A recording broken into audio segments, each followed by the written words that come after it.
சீமான் செருப்பு பிஞ்சிரு சீமான் எல்லாமே எங்க அக்கா விஜயலட்சுமி, பாதிக்கப்பட்ட விஜயலட்சுமி அவர்கள் டெய்லி வீடியோ போட்டு இருக்காங்க. யார் அந்த சார்? தமிழ்நாடே கேட்குது. தமிழக அரசே உறங்குகிறாயா அப்படின்னு கேட்டிருக்காங்க. நாங்க முழிச்சுக்கிட்டு தான் இருக்கோம். பாலியல் வன்கொடுமை செஞ்சவங்களுக்கு ஆதரவாக தேசிய கொடியை தூக்கிக்கிட்டு ஆர்ப்பாட்டம் பண்றதுக்கு நாங்க என்ன ஆர்எஸ்எஸ் காரனா இல்ல பிஜேபி காரனா?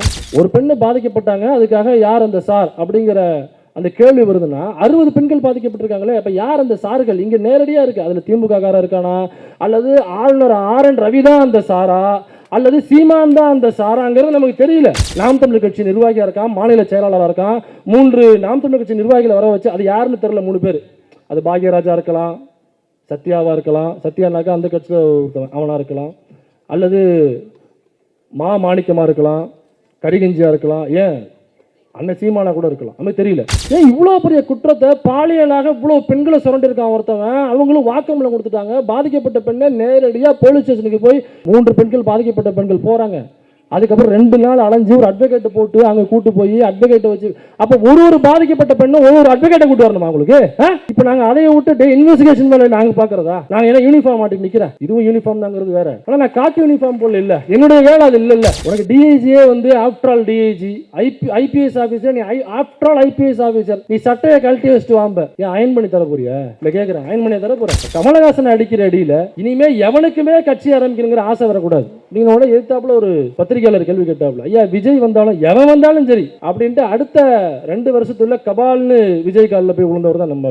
அப்ப நீ பெரியாரை ஆதரிக்கிற எல்லோரையும் நான் மானாவரியா போதை போட்டு திட்டுவனாக்கா, ஐயா ரத்தமலை சீனிவாசன் நீ போதை போட்டு திட்டு பாப்புவா? நீ எதுக்கு நாம் தமிழர் கட்சி ஆபீஸ் பக்கம் நீ எதுக்கு போற? அங்கிட்டு போவாத.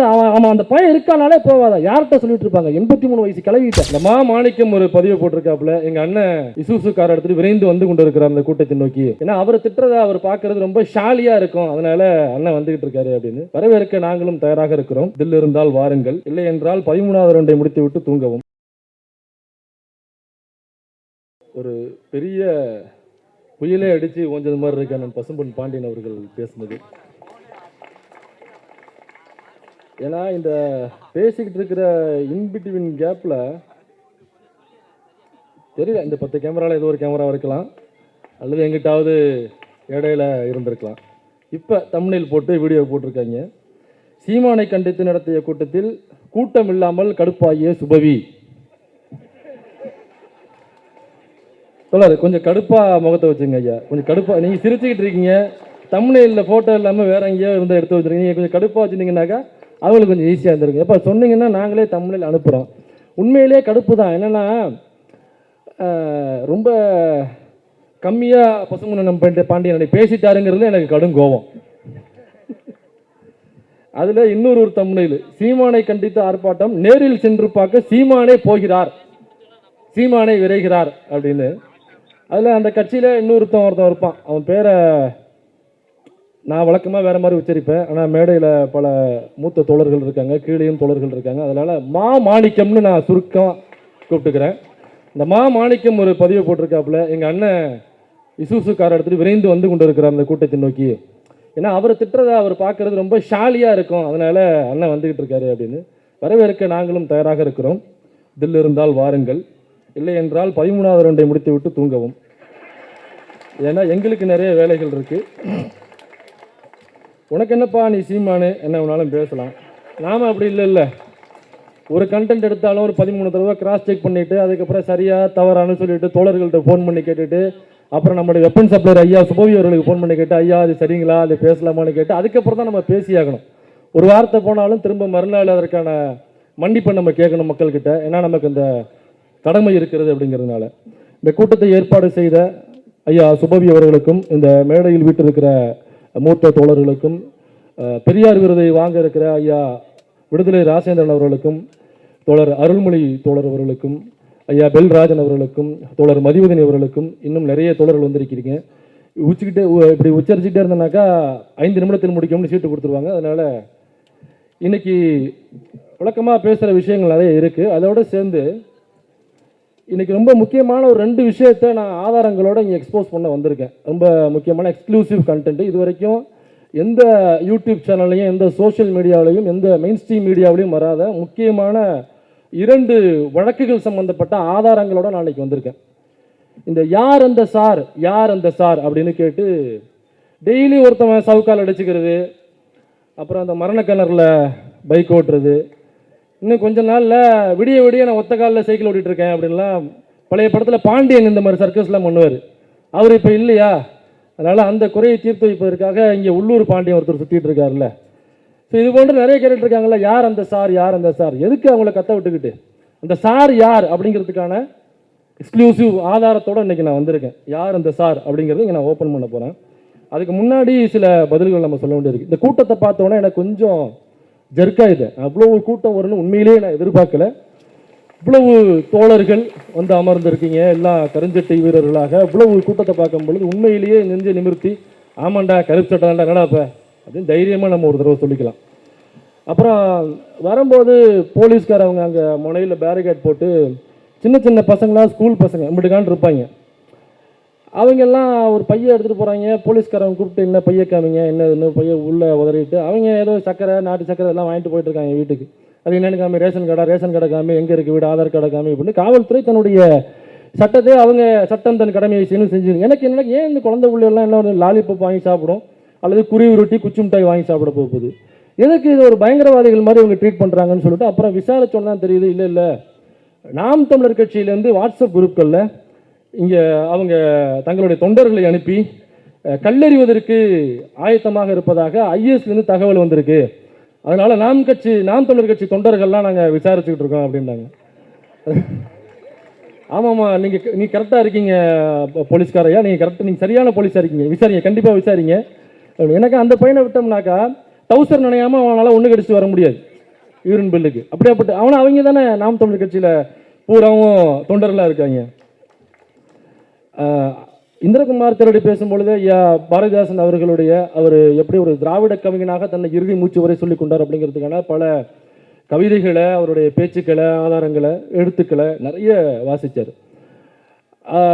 உண்மையிலேயே பாரதிதாசன் அவர்கள் இப்போ உயிரோடு இருந்திருந்தால் இதே இடத்துல ஐயா பாரதிதாசன் அவர்களை கண்டித்து யூடியூப் விட்ட சார்பாக நான் இங்கே ஒரு மீட்டிங்கை போட்டிருப்பேன். யூடியூப் விட்ட சார்பாக எல்லா தோழர்களும் அழைத்து ஐயா பாரதிதாசன் அவர்கள் எதிராக இதே இடத்துல கண்டன உரை அப்படின்னு போட்டு ஐயா சுபவியர்களையும் நான் சிறப்புரையாற்றுவதற்காக வாருங்க நான் சொல்லி அழைச்சிருப்பேன். ஏன்னா அதில் பெரிய கோபம் என்னன்னாக்கா, ஐயா பாரதிதாசன் அவர்கள் மேலே கடைசியில் இந்த மாதிரி திராவிடம்னு சொல்லி யாரெல்லாம் வயிறு வளர்க்குறாங்க, அவங்க தமிழ் தாய்க்கு பிறந்திருக்கலாம், தமிழ் அப்பனுக்கு பிறந்திருக்கலாம், அல்லது திராவிட அப்பனுக்கு திராவிட தாய்க்கு இங்கே பிறந்திருக்கலாம். இப்படியாக இருந்து தன்னுடைய வயிறை மட்டும் வளர்ப்பதற்காக ஒருவன் அதை பயன்படுத்தி கொண்டான் என்றால் அவனை நாயுடன் ஒப்பிட்டு நாயை அசிங்கப்படுத்தினார்ல ஐயா பாரதிதாசன் அவர்கள். உண்மையிலேயே அதற்கு வன்மையான கண்டனங்கள். ஆனால் ஐயா பாரதிதாசன் அவர்கள் இப்போ உயிரோடு இருந்திருந்தாருன்னா அந்த நாய்ங்கிற வார்த்தையை எடுத்துட்டு சீமான்னு வச்சிருப்பார். அவனுக்கு பேர் சீமான் இனிமே அப்படின்னு மாற்றிருப்பார். ஐயா அயோத்தாச பண்டிதர் அவர் நாங்களாம் திராவிடம் அப்படின்னு ஐயா அயோத்தாச பண்டிதரை பேசியிருக்காரு. அதன் பேரில் ஒரு பேப்பரும் கூட நடத்தியிருக்காரு. அதனால திராவிடம்னு பேசுகிற எல்லாரையும் நீ மானாவரிக்கு வாயில் வந்தது மாதிரி போதையை போட்டு திட்டுவேன் அப்படின்னாக்கா ஐயா அயோத்தாச பண்டிதன் தான் பேசியிருக்காரு அப்படிங்கிறத ஏற்கனவே இந்திரகுமார் தேரடி ரொம்ப விவரமாக பேசிட்டார். அவரோட சேர்த்து நான் இன்னொரு தலைவரையும் நான் இங்கே பேச விரும்புகிறேன். ஐயா ரெட்டமலை சீனிவாசன் அவர்கள். ஐயா ரெட்டமலை சீனிவாசன் அவர்கள் ஒருபோதும் ஐயா தந்தை பெரியார் அவர்களுக்கு எதிராக எனக்கு பேசியதாக நினைவில்லை. எங்கேயாவது வேணால் விமர்சனமாக வேணால் இருந்திருக்கலாமே தவிர பெரியாரை எதிர்க்கிறேன், பெரியார் இந்த தமிழ் மக்களுக்கு எதிரானவர் அப்படின்னு ஒருபோதும் அவர் சொல்லியதாக நான் படித்து எனக்கு நினைவில்லை. ஒருவேளை இருந்தால் தோழர்கள் சொல்லிங்க, அது விமர்சனமாக இருந்திருக்கலாம். எனக்கு தெரிஞ்ச 1932-33 நீடாமங்கலத்தில் ஒரு சம்பவம் நடந்தது. ஒரு சாணிப்பால் சவுக்கடி சம்பவம், ஒரு மிகப்பெரிய ஒரு சம்பவம். இந்த சம்பவத்தை ஐயா பெரியார் தான் கையில் எடுக்கிறார். அங்கே உள்ள ஆறுமுகம்னு ஒரு கருப்பு சட்ட தோழர் ஒருத்தர், அவர் தான் அதை எழுதுறாரு. அதை எழுதி வெளியில் கொண்டு அங்கே உள்ள அனுமந்தபுரம் கிராமத்தில் நடக்குது, அதை வெளியில் கொண்டு வர்றாரு. ஐயா பெரியார் அவர்கள் தான் அந்த பாதிக்கப்பட்ட 3 பேரையும் தமிழ்நாடு முழுக்க ஒரு மேடைகள் போட்டு வாக்குமூலம் கொடுக்க வைக்கிறாப்புல. அவங்க பாதிக்கப்பட்டவருடைய வாயாலேயே வாக்குமூலம் கொடுக்க வைக்கிறாப்புல. ஆனால் அப்புறம் கேஸ் எடுத்து நடத்துகிறார் ஐயா பெரியார். அப்புறம் அந்த கேஸ் தோற்று போகுதுன்னு வைங்களேன். ஆனால் அந்த கேஸ் போயிட்டு இருக்க இன்பிட்வீன் கேப்பில் ஐயா பெரியார் சில வருடங்களாக அதை சுமந்துக்கிட்டே இருக்கார் தூக்கிட்டு. அப்போ அவருக்கு ஒரு பெரிய கோபம் ஏற்படுது, அயற்சி ஏற்படுது. ஏன்னா அது ஒரு பட்டியல் சமூகத்தை சார்ந்த 3 தோழர்கள் பாதிக்கப்பட்டிருக்காங்க, நம்ம இவ்வளோ தூரம் இந்த அமைப்பு போயிட்டுருக்கு. ஆனால் சட்டமன்றத்துக்குள்ளே உட்காந்துருக்கிற பட்டியல் சமூகத்தை சார்ந்த தலைவர்கள் யாருமே பேச மாட்டேங்கிறாங்களே அப்படின்னு ஐயா MC ராஜா அவர்கள் மீதும் ஐயா ரெட்டமலை சீனிவாசன் அவர்கள் மீதும் கடும் கோபத்தில் ஒரு மீட்டிங்லையும் பேசிடுறாப்புல. அதுக்கப்புறம் தான் ஐயா ரெட்டமலை சீனிவாசனுடைய பார்வைக்கு போய் பெரியார்கிட்ட வந்து என்ன ஏதுன்னு கேட்டு, அப்புறம் பெரியார் என்ன ஏதுன்னு விளக்கி 3 பேர் சம்மந்தப்பட்டவங்களை அவர்கிட்டையும் பேச வச்சு, அதுக்கப்புறமா ஐயா ரெட்டமலை சீனிவாசன் இன்னும் பல தலித் தலைவர்கள் சட்டமன்றத்தில் கேள்வி எழுப்பி, அப்போ முதலமைச்சராக இருந்தது நம்ம ராஜகோபாலாச்சாரி தான் முதலமைச்சராக இருந்தது. ஸோ அப்போ ரெட்டமலை சீனிவாசன் அவர்கள் பெரியாருடன் எவ்வளவு இணக்கமாக இருந்திருக்கிறார் அப்படிங்கிறதுக்கான ஒரு எக்ஸாம்பிளை தான் நான் அதை சொல்ல விரும்புகிறேன். அப்போ நீ பெரியாரை ஆதரிக்கிற எல்லோரையும் நான் மானாவாரியாக போதை போட்டு திட்டுவேனாக்கா, ஐயா ரெட்டமலை சீனிவாசன் நீ போதை போட்டு திட்டு பார்ப்புவா, வா இங்கே தான் இருப்பேன், ஏதோ காரில் வர்றேன் பிளைனில் வர்றேன்லாம் வர பேசிக்கிட்டு இருக்கேன், உனக்காக நாங்கள் இங்கேயே காத்திருக்கிறோம், நீ எப்போது வேணாலும் வரலாம். ஒரு ரஜினியை போய் பார்த்ததையும் சொன்னாங்க, இப்படிலாம் பேசிட்டு ரஜினி அரசியலுக்கு வந்தாக்க நான் தூக்கி போட்டு மிதிப்பேன், இவனை அடிக்கிற அடியில் இந்த விஜயனா கமலஹாசனை அடிக்கிற அடியில் இனிமேல் எவனுக்குமே கட்சி ஆரம்பிக்கணுங்கிற ஆசை வரக்கூடாது. நீங்கள் எதிர்த்தாப்புல ஒரு பத்திரிகையாளர் கேள்வி கேட்டாப்புல, ஐயா விஜய் வந்தாலும் எவன் வந்தாலும் சரி அப்படின்ட்டு அடுத்த 2 வருஷத்துல கபால்னு விஜய் காலில் போய் விழுந்தவர் தான் நம்மளு. அப்போ ரஜினியை போய் பார்த்து சக தோழன் சங்கினாக்க சக நண்பன் அப்படின்னு பேசும்பொழுது தட்டி கொடுத்தாரு அப்படின்லாம் சொன்னாலுங்களா, அது ரஜினி தட்டி கொடுக்கல, இந்திரகுமார் தடவி பார்த்துருக்காப்புல சீமான. என்னடா இவன் நம்மளை விட நம்ம உருவாக்கின கேரக்டர் நம்மளையே ஓவர் டேக் பண்ணி போயிட்டு இருக்கு, குருமூர்த்தியை விட ஆவேசமாக பார்ப்பனருடைய அடிமையாக ஒருத்தன் பேசிட்டு இருக்கான இங்கே. இவன் ஆர்எஸ்எஸ்லையும் இவன் நேரடி உறுப்பினராக இல்லை, ஒருவேளை எதுவும் கருப்பு பாப்பானா இருப்பானோ அப்படின்னு ஒரு சந்தேகம். ஊர்லலாம் பார்த்துருக்கீங்களா, கருப்பையர்னு சொல்லுவாங்க, எங்கள் ஊரில் கருப்பையர்னு சொல்லுவாங்க, ஊர்லாம் கருப்பாக தான் இருப்பாங்க ஐயர், இல்லை கருப்பையர் வீட்டுக்கு போயிட்டு இருந்தியா, கருப்பையர் வீட்டுக்கு போயிட்டு சொல்லுவாங்க. அந்த மாதிரி எதுவும் கருப்பையராக இருப்பான்னு சொல்லி லைட்டாக தடவி பார்த்துருக்காரு. அவர் நூல் வெளியில் போடல, உள்ளே போட்டிருக்காருங்கிறது பாவம் அவருக்கு தெரியாது. யார் அந்த சார்? சரி, அது அண்ணா யூனிவர்சிட்டியில் நடந்த ஒரு சம்பவம். ஞானசேகரன் அப்படிங்கிற சம்மந்தப்பட்ட நபரை கைது பண்ணியாச்சு.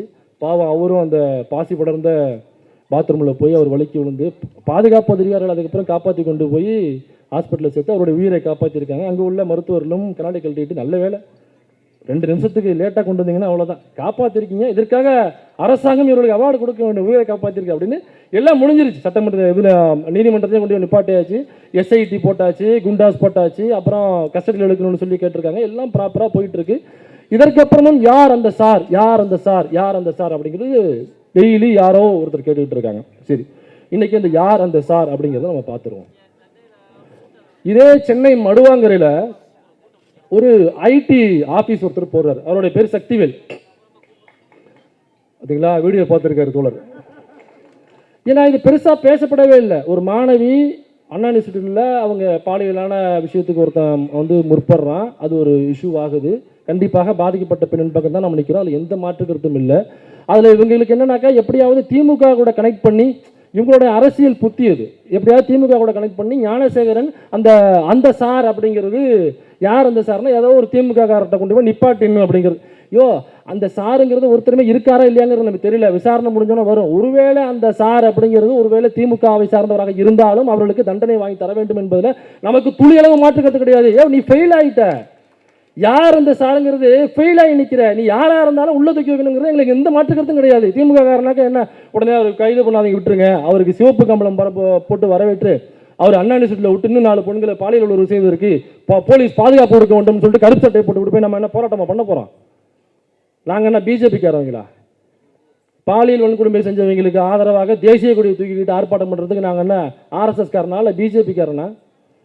நாங்கள் என்ன அந்த பூஜரமுக்குள்ள கேடி ராகவனுக்கு ஆதரவு கேட்டு அது அது அது தம்பி கேடி ராகவனுடைய அது அவருடைய உரிமை அப்படின்னு பேசுறதுக்கு இல்லை, நாம அது இல்லைல்ல. அப்போ அந்த மடுவாங்கரையில் ஐடி விங்னு ஒன்று, ஐடி கம்பெனின்னு ஒன்று போட்டு சக்திவேல் அப்படின்னு ஒரு நபர் நடத்துகிறாரு. இவர் நடத்தும் பொழுது அங்கே பல பெண்களை வேலைக்கு எடுக்கிறாரு, ட்ரைனிங் கொடுக்குறாரு. அந்த ஐடி ஆஃபீஸில் ஐடி கம்பெனி சம்பந்தமான ப்ராஜெக்ட்ஸ் ஒர்க் பண்ணுறாரு. அது மட்டும் அங்கே நடக்கலை. அங்கே வேறு என்ன வேலைகள் நடந்ததுன்னா, நாம் தமிழர் கட்சியினுடைய ஐடி விங் சம்பந்தமான வேலைகளும் அதே ஆஃபீஸில் நடந்திருக்கு. இப்போ ஒரு கட்சி இருக்குனாக்கா ஒரே ஐடி விங் ஆஃபீஸ் வச்சிருக்க மாட்டாங்க, 2-3 ஐடி விங் ஆஃபீஸ் வச்சிருப்பாங்க. சில பொலிட்டிக்கல் ஸ்ட்ராட்டஜிஸ்ட் அவங்க விளக்கு எடுத்திருப்பாங்க. எப்படி 2-3 ஆஃபீஸ் போட்டு வேலை நடக்கும் இல்லைங்களா? அதே மாதிரி நாம் தமிழர் கட்சியினுடைய ஐடி விங் சம்பந்தப்பட்ட வேலைகள் அந்த மடுவாங்கரையில் உள்ள அந்த சம்பந்தப்பட்ட சக்திவேலனுடைய ஆஃபீஸ்க்குள்ளேயும் ஐடி விங்கான வேற ஒன்றும் இல்லை, வெட்டி ஒட்டி பரப்புறது, என்னுடைய ஃபோட்டோவை எடுத்துட்டு ஆபாசமாக சித்தரிப்பது, இங்கே உட்காந்துருக்கிற தோழர்களுடைய ஃபோட்டோவையும் ஆபாசமாக சித்தரித்து வருது இல்லைங்களா, அதெல்லாம் அந்த குடோனில் தான் தயாரித்து வர்றது. ஐயா ஐபிஎஸ் ஆஃபீஸர் வருண்குமார் அவர்கள் அவருடைய மனைவியை பற்றி ஆபாசமாக சித்தரித்து வந்த அந்த ட்விட்டர் போஸ்ட்லாம் இருக்குது பார்த்தீங்களா, அந்த மாஃபிங் செய்யப்பட்ட போஸ்டெல்லாம் அது எல்லாமே அந்த குடோனில் தான் தயாரித்து வந்திருக்கு. இதை சம்மந்தப்பட்ட அந்த பாதிக்கப்பட்ட பெண்களே சொல்கிறாங்க. எப்படி பாதிக்கப்பட்டாங்க அப்படின்னாக்கா, அங்கே அவங்க வேலை செய்யும் பொழுது இவர் வழக்கமாக அண்ணன் என்ன செய்வாப்புலையோ அதே மாதிரி இவரும் விஜயலட்சுமி நடிகை அவர்களை காலைல 8 மணிக்கு அவரை வச்சு அண்ணன் போதையை போட்டு எப்படி பாலியல் அத்துமீறல் பண்ணி அவங்கள பாலியல் வன்கொடுமை செய்தாரோ, 7 முறை கருக்கலைப்பு செய்தாரோ, நாம் சொல்லலை, இது எதுவுமே நம்மளுடைய ஸ்டேட்மெண்ட்டே இல்லை, இது எல்லாமே டபுள் கோட்டு தான். எல்லாமே எங்கள் அக்கா விஜயலட்சுமி, பாதிக்கப்பட்ட விஜயலட்சுமி அவர்கள் டெய்லி வீடியோ போட்டுருக்காங்க. சீமான் செருப்பு பிஞ்சிரு சீமான் அப்படின்னு யூடியூப் வீடியோஸ் ஒருபோதும் வன்முறையை நாம் ஆதரிப்பதே இல்லை. வன்முறை பாதை நமக்கு வேண்டாம். நமக்கு எதுக்கு இது? நம்ம வன்முறை இல்லாத ஜனநாயகம். இதே அக்கா விஜயலட்சுமி அவர்கள் டெய்லி பேசிட்டு இருக்காங்க. அப்புறம் ஏதோ அரிசி சொல்கிறாங்க, ஜவ்வரிசியா, ஏதோ ஒன்று சீமான ஜவ்வரிசியா, ஏதோ ஒன்று பேவரிசியா, அது என்ன அரிசி? நமக்கு ஜவ்வரிசினா தெரியும், ஜவ்வரிசி பாயசம் சாப்பிட்ருப்போம். ஏதோ பேவரிசின்னு சொல்கிறாங்க, என்னன்னு நமக்கு தெரியல. நமக்கு தமிழ் தெரியும், இங்கிலீஷ் தெரியும், அவ்வளோதான். அதை தாண்டி நமக்கு தெரியாது. அது என்னன்னு டெய்லி அவங்க வீடியோ போட்டுருக்காங்க. அதே வேளையில் அந்த ஐடி விங்களுடைய அவர் என்ன பொறுப்பில் இருக்கிறாருன்னா, அந்த சக்திவேலு ஐடி விங்கில், அதாவது நாம் தமிழர் கட்சியினுடைய ஐடி விங்கினுடைய மாநில செயலாளராக அவர் இருக்கிறார். அவருடைய போஸ்ட், சீமான் சம்பந்தப்பட்ட கண்டன ஆர்ப்பாட்டங்கள் போஸ்ட்லாம் அவருடைய போஸ்ட் தான் முதல்ல இருக்கு போட்டோ.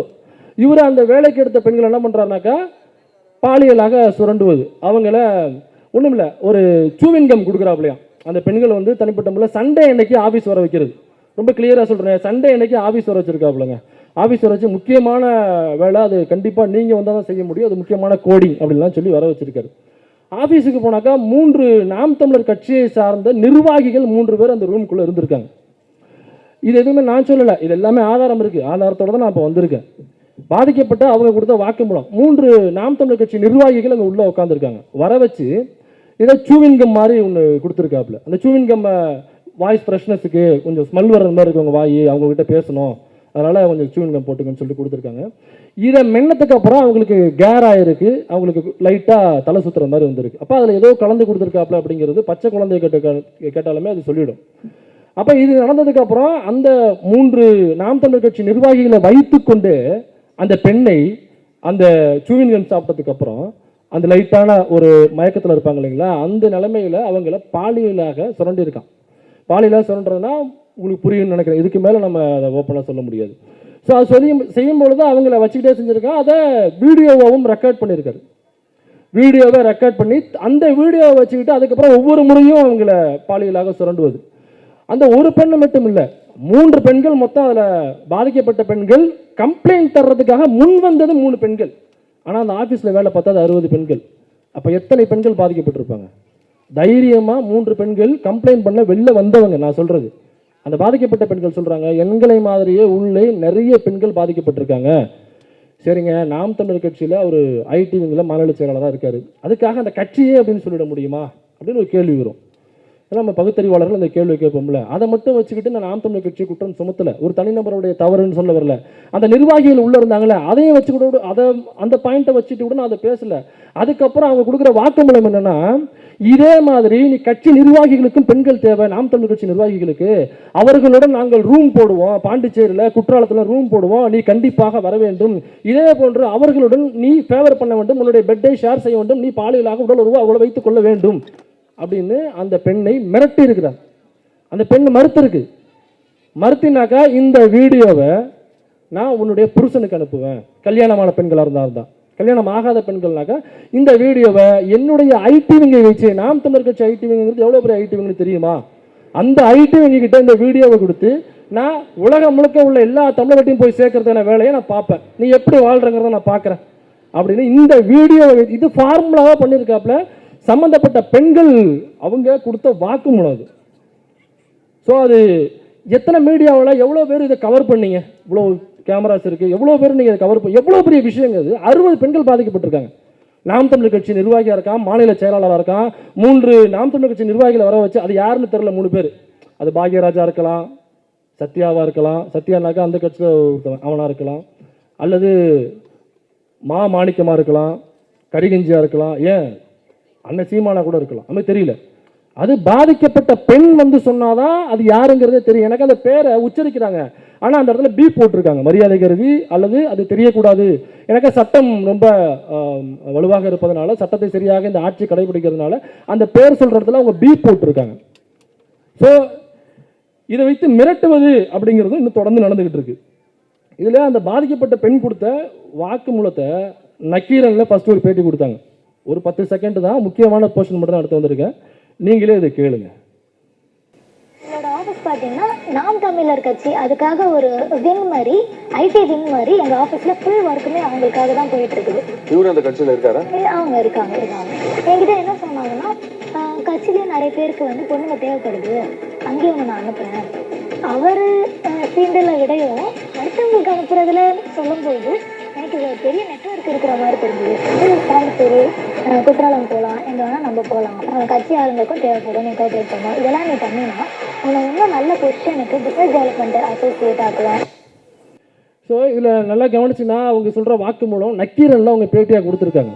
அதில் நீ ஃபேவர் பண்ணினா உன்னை கட்சிக்குள்ளே முக்கிய பொறுப்புகளை நான் நகர்த்துறேன், ஏற்கனவே பல பெண்களை நான் அப்படி தான் இங்கே ஒர்க் பண்ணவங்கள இதே மாதிரி நான் பயன்படுத்தி அவங்கள முக்கிய பொறுப்பாளர்லாம் நகர்த்தியிருக்கேன் அப்படின்னு சொல்லியிருக்காப்புல. இப்போ இது இந்த பெண்களை மட்டும் அசிங்கப்படுத்துறது இல்லை, அந்த கட்சிக்குள்ளே உள்ள பெண் நிர்வாகிகள் அனைவரையும் அப்போ அதை அக்யூஸ் பண்ணுற ஒரு ஸ்டேட்மெண்ட்டு. அப்போ அந்த சம்மந்தப்பட்ட பெண்கள் வந்து சொன்னால் நமக்கு தெரியும் கட்சிக்குள்ளேயும் தான் நடக்குது, இந்த மாமாணிக்கு அந்த வேலையை தான் பண்ணுறான், அல்லது கரிகஞ்சி இந்த வேலையை தான் பண்ணுறான், அல்லது சீமான் இந்த வேலையை தான் பண்ணுறான்னு உள்ள சம்மந்தப்பட்ட நபர்கள் வந்து சொன்னால் தான் நமக்கு தெரியும். இதை விட இது யாரையுமே ஏன் பெருசாக பேசவே இல்லை அப்படின்னு அப்புறம் இது நான் எடுத்து இப்போ பேசுகிறேன். அதுக்கப்புறம் ஒரு சேனலில், ஒரு மெயின் ஸ்ட்ரீம் சேனல், ஸோ அந்த மெயின் ஸ்ட்ரீம் சேனலில் நேற்றுல இன்னைக்கு காலையில் தான் நான் அதை கவனிக்கிறேன். அன்றைக்கி காலையில் தான் அது ஸ்டோரியாக அந்த பாதிக்கப்பட்ட பெண்ணு அந்த சேனல்லையும் அவங்கள தொடர்பு கொண்டு அவங்க பேட்டி எடுத்திருக்காங்க, அந்த சேனல்லையும் அவங்க பேசியிருக்காங்க. இதே ஸ்டேட்மெண்ட்டை அப்படியே ஸ்டேட்மெண்ட்டாக கால் ரெக்கார்டில் அவங்க கொடுத்துருக்காங்க. கொடுத்ததுக்கப்புறம் இது ஏரில் வருது, ஏரில் வந்ததுக்கப்புறம் நான் டவுன்லோட் பண்ணி வச்சுக்கிட்டேன் சேஃப்டியாக. டவுன்லோட் பண்ணி வச்சுக்கிட்டதுக்கப்புறம் 1 hour கழித்து பார்க்குறேன் அந்த வீடியோ ப்ரைவேட்னு வந்துருச்சு. அந்த வீடியோ ப்ரைவேட் போட்டாங்க. ஏன் அந்த வீடியோ ப்ரைவேட் போடணும்? இவ்வளோ பெரிய விஷயத்தை நீங்கள் வெளில கொண்டு வந்திருக்கீங்க, ஒரு மெயின் ஸ்ட்ரீம் மீடியா. நக்கீரன் அப்படிங்கிறது ஒரு யூடியூப் சேனல் வச்சுங்க, அதில் அது வந்திருக்கு. அதில் எத்தனை பேர்? ஒரு 30,000 பேர் நம்ம பார்த்துருக்காங்க. ஆனால் மெயின் ஸ்ட்ரீம் மீடியாவில் வரும்பொழுது பல லட்சம் மக்கள்கிட்ட போய் சேரும்ல அது. அப்போ அது ஏரில் வந்ததுக்கப்புறம் அது ப்ரைவேட் ஆகிருக்குனாக்கா யார் சொல்லி அந்த வீடியோ ப்ரைவேட் போட்டது? சீமான் சொன்னாரா? மிரட்டினாப்லையா? ஏன்னாக்கா இதை ஏன் மிரட்டினாப்லையான்னு நான் கேட்குறேன்னா, அதே வீடியோவில் அவங்க சொல்கிறாங்க எனக்கு கொலை மிரட்டல்கள் வருகிறது இந்த கம்ப்ளைண்ட் கொடுத்ததுக்கப்புறம், இதை நான் பேட்டி கொடுத்ததுக்கப்புறம் எனக்கு நிறைய கொலை மிரட்டல்கள் வந்துச்சு அப்படின்னு அவங்க சொல்கிறாங்க. அப்போ மெயின் ஸ்ட்ரீம் மீடியாவுக்கு சீமான் ஃபோன் பண்ணி மிரட்டி இந்த வீடியோவை ப்ரைவேட் போட சொன்னாரா? ஒரு முக்கியமான ஸ்டேட்மெண்ட் இல்லையா அது? இது யார் கேள்வி கேட்குறது? ஒரு பெண்ணு பாதிக்கப்பட்டாங்க, அதுக்காக யார் அந்த சார் அப்படிங்கிற அந்த கேள்வி வருதுன்னா 60 பெண்கள் பாதிக்கப்பட்டிருக்காங்களே, அப்போ யார் அந்த சார்கள்? இங்கே நேரடியாக இருக்குது. அதில் திமுக காரா இருக்கானா, அல்லது ஆளுநர் RN ரவி தான் அந்த சாரா, அல்லது சீமான் தான் அந்த சாராங்கிறது நமக்கு தெரியல. நான் கொஸ்டினாக தான் வைக்கிறேன். அது பாதிக்கப்பட்ட பெண்ணோ அல்லது அந்த ஞானசேகரனோ வாய் திறந்தாலும் நமக்கு தெரியும். ஆனால் இங்கே இந்த பெண் நேரடியாக வாக்குமூலம் கொடுக்குறாங்க, அந்த சார் இந்த கட்சியில் இருக்காரு, அவருடைய பேர் இதுன்னு அவங்க குறிப்பிட்டிருக்காங்க. அதில் யார் அந்த சார்னு அவங்க பேட்டியில் சொல்லியிருக்காங்க, அங்கே பீப் போட்டிருக்காங்க, அவ்வளோதான். அப்போ கொடுத்த கம்ப்ளைண்ட்டில் யாருன்னு சொல்லியிருப்பாங்கல்ல, அந்த போலீஸ்ட்டு யாருன்னு சொல்லியிருப்பாங்கல்ல, அந்த நாம் தமிழர் கட்சி நிர்வாகி யாருன்னு சொல்லியிருப்பாங்கல்ல, இவன் இல்லாமல் அந்த நிர்வாகி யாருன்னு சொல்லியிருப்பாங்கல்ல, யாருடன் பெட்டை ஷேர் பண்ண சொல்லியிருப்பாங்கன்னு அவங்க சொல்லியிருப்பாங்கல்ல. அப்போ ஏன் இந்த காவல்துறை ஒரே ஒரு கைது மட்டும்தான் நடந்திருக்கு? அந்த அந்த இவர் சக்திவேலுங்கிற CEO இருக்கான் பார்த்தீங்களா, அவனை மட்டும்தான் கைது பண்ணியிருக்காங்களே தவிர இந்த நாம் தமிழர் கட்சிக்குள்ளேயே அதை கொண்டு போகலை இந்த காவல்துறை. அப்போ காவல்துறை நம்ம கேள்வி எழுப்புறோம். காவல்துறை அதிகாரிகள் நிறைய பேர் வந்திருக்காங்க, இங்கே நிறைய கேமரா வந்திருக்கு, இது கண்டிப்பாக போய் சேருங்கிறது. எனக்கு இது நம்ம சிஎம் பார்த்து சொல்கிற இடத்துல நம்ம இல்லை, டெபுட்டி சிஎம் நேராக பார்த்து சொல்கிற இடத்துல நம்ம இல்லை, ஒரு கமிஷனரை, ஜாயின்ட் கமிஷனரா அல்லது எஸ்பியை, டிஎஸ்பியை இவங்கள பார்த்து பேசுகிற இடத்துல நாம் இல்லை. நாம் ஆஃப்டர் ஆல் ஒரு யூடியூபர், நம்மளால் என்ன முடியுமோ அந்த வேலையை எனக்கு இந்த கடமை இருக்குன்னு உணர்ந்து நான் செஞ்சுக்கிட்டு இருக்கேன். ஏன்னா என்னுடைய பெயர் மைனர் பிடெக். இந்த பிடெக்னு இருக்குது பார்த்தீங்களா, இது என் தலைமுறையில் 2009 தான் எனக்கு இந்த பேருக்கு பின்னாடி பிடெக்ன்ற வார்த்தை எனக்கு கிடச்சிச்சு. இந்த வார்த்தை என்னுடைய பேருக்கு பின்னாடி வந்து சேர்றதுக்குள்ள 2009 வருடங்கள் ஆகிருக்கு எனக்கு என் பேருக்கு பின்னாடி இந்த படிப்பு வந்து சேர்றதுக்கு. முதல் தலைமுறை பட்டதாரியாக என் வீட்டில் தான் நான் வந்து நிற்கிறேன். அப்போ எனக்கு அந்த கடமை இருக்கிறத நான் உணர்றேன். ஆஃப்டர் ஆல் யூடியூபர், உனக்கு உனக்கு டிஐஜியே வந்து after all DIG, IPS officer, நீ ஆஃப்டர் ஆல் ஐபிஎஸ் ஆஃபீஸர், நீ சட்டையை கழட்டி வச்சுட்டு வாம்ப. ஏன் அயன் பண்ணி தர போறியா? இல்லை கேட்குறேன், அயன் பண்ணி தர போகிறேன். சட்டையை கழட்டி வச்சுட்டு வா, சட்டையை கழட்டி வச்சுட்டு வா, சட்டையை கழட்டி. வீரலட்சுமின்னு ஒரு அக்கா இருக்கும், அவங்க வீட்டுக்காரர்கிட்ட இதே மாதிரி எங்கள் அண்ணா ஒரு தடவை ப்ரெஸ் மீட்டில் சட்டையை கழட்டிட்டு வா, அந்த சட்டையெல்லாம் கழட்டி வச்சுட்டு அவர் பாக்ஸிங்கில் ஓட நிற்கிறாப்புல. இதான் கிரவுண்டு, ரிங்கு போட்டாச்சு, சட்டையை கழட்டிட்டேன், வேறு என்னத்தை கழட்டணும்னு சொல்லி நான் தயாராக இருக்கேன். ஆனால் ஒரே ஒரு கண்டிஷன், நான் சீமானோட 2 கையில் சண்டை போட மாட்டேன், அது எனக்கு பெரிய அசிங்கம். ஒரு கையை கட்டிக்கிட்டு ஒரு கையில் தான் சண்டை போடுவேன். இஃப் யூ ஹேவ் கட்ஸு, நான் சொன்னது cuts, if you have cuts வாங்க அப்படின்னா ஒரு டேரிங்காக போட்டு நின்னாப்புல. அதுக்கப்புறம் மறுநாள் கேட்கும்பொழுது இது அவங்க கூப்பிட்றாங்கிறதுக்காக நம்ம போயிட முடியுமா அப்படின்னு. கேட்டா கூப்பிட்டது நீ, அவர் டேரிங்காக வந்து நின்றாப்புல, அவங்க கூப்பிட்டாந்துக்காக வர முடியுமான்னு மூக்க நோண்டிக்கிட்டு இருக்கு. ஸோ இதில் நம்ம எழுப்ப வேண்டிய கேள்வி என்னன்னாக்கா, யார் அந்த சார்னா, யார் அந்த சார்? நாம் தமிழர் கட்சியில் உள்ள 3 பேரும் நேரடியாக அவங்க சொல்லிட்டாங்க. அப்போ காவல்துறை என்ன செய்யுது? ஏன் இவனோட கையை நிப்பாட்டிட்டாங்க? கைது பண்ணும்பொழுது அவனுடைய ஃபோன் இருக்கும்ல, அந்த பெண் சம்பந்தப்பட்ட அந்தரங்க வீடியோக்கள், பிரைவசி வீடியோக்கள் நிறைய ஸ்டோர் பண்ணி வச்சிருக்கான், அந்த வீடியோவை எங்களிடம் காண்பித்து தான் மிரட்டுவானே அவங்க நேரடியாக பேட்டியில் சொல்லியிருக்காங்க, வாக்கு மூலமாக கொடுத்துருக்காங்க. அப்படிங்கும் பொழுது அவன் ஃபோனை எடுத்து, ஃபாரன்சிக் இதெல்லாம் தேவையில்லை, ஃபோனை எடுத்து இப்படி 2 தட்டத்தினாலே பொலன்னு வீடியோ கொட்டும். அம்புட்டு வீடியோ கண்டிப்பாக உள்ளே இருக்கும். சிந்தாமல் சதுராமல் இருக்கணும்னு இப்படியே தான் கொண்டு போவான். வீடியோ கீழே விழுந்துருமாடா அப்படின்னு அந்த அளவுக்கு உள்ள வீடியோ வச்சுருப்பானுங்க. 60 பெண்கள் சம்மந்தப்பட்ட வீடியோக்கள். அப்போ அதில் யார் சம்மந்தப்பட்டிருப்பா? அப்போ கண்டிப்பாக அந்த கட்சின்னு பேர் வந்துருச்சுன்னாக்கா, இதை ஏன் நீங்கள் சிவியராக ஏன் நீங்கள் ஆக்ஷன் எடுக்கல, ஏன் விசாரிக்கல? கருப்பர் கூட்டம்னு ஒரு சேனலில் ஒரு வீடியோ போட்டாங்கன்னு துரத்திக்கிட்டு பாண்டிச்சேரிக்கு போனீங்கல்ல, அது பெரிய நியூஸாக போட்டு அவர் ஏதோ பயங்கரவாதி மாதிரியும் தோழர் வந்திருந்தார், இங்கே தான் நின்னாரு, காணும், இந்த நிற்கிறாரு, துரத்திக்கிட்டு ஓடுறாங்க, இங்கே போகிறான் அங்கே போகிறான், இந்த கண்டுபிடிச்சோம், இந்த எடுத்துட்டோம் வச்சுட்டோன்னு சொல்லிட்டு போனீங்கல்ல. ஏன் இவ்வளோ பெரிய குற்றத்தை பாலியலாக இவ்வளோ பெண்களை சுரண்டிருக்கான் ஒருத்தவன், அவங்களும் வாக்குமூலம் கொடுத்துட்டாங்க. பாதிக்கப்பட்ட பெண்ணை நேரடியாக போலீஸ் ஸ்டேஷனுக்கு போய், இதில் வேற கொடுமைகள்லாம் நடந்தது. போலீஸ் ஸ்டேஷன் போகும்பொழுது போலீஸ் ஸ்டேஷனில் அவங்க வழக்கை எடுக்கலை, புகார் வாங்கலை. 3 பெண்கள் பாதிக்கப்பட்ட பெண்கள் போகிறாங்க. அதுக்கப்புறம் 2 நாள் அலைஞ்சு ஒரு அட்வொகேட்டை போட்டு அங்கே கூட்டு போய் அட்வொகேட்டை வச்சு, அப்போ ஒரு பாதிக்கப்பட்ட பெண்ணும் ஒரு அட்வொகேட்டை கூட்டு வரணுமா உங்களுக்கு? என்னங்க அது கொடுமையா இருக்கு? பாதிக்கப்பட்ட பெண்ணு வந்து வெளியில கம்ப்ளைண்ட் கொடுக்க வரதுங்கிறது எவ்வளவு பெரிய விஷயம். இதை நம்ம கொண்டு வர்றதுக்கே 2024 ஆகிப்போச்சு. பாதிக்கப்பட்ட பெண்ணு வெளியில தைரியமா வந்து நான் கம்ப்ளைண்ட் தர வர்றேன், அவன் பேர், அவன் எந்த கட்சியா இருந்தானா, என்ன பெரிய புடுங்கியா இருந்தானே, நான் கம்ப்ளைண்ட் தர வரேன், நேரடியாக பேர் எழுதுங்கன்னு ஒரு பொண்ணு சொல்ல வருது. நீங்க புகார் எடுக்க மாட்டேன், உங்களுக்கு இதே தான் வேலைன்னு திருப்பி அனுப்புறீங்க. திரும்ப ஒரு அட்வொகேட்டை போட்டு 2 நாள் அலக்கழிக்க விடுறீங்க. அதுக்கப்புறம் 3 புகார் கொடுத்தாக்க ஒரு எஃப்ஐஆர் தான் போடுறாங்க. 3 பாதிக்கப்பட்ட பெண்கள் நேரடியாக வரேன்னு சொல்லிட்டாங்க.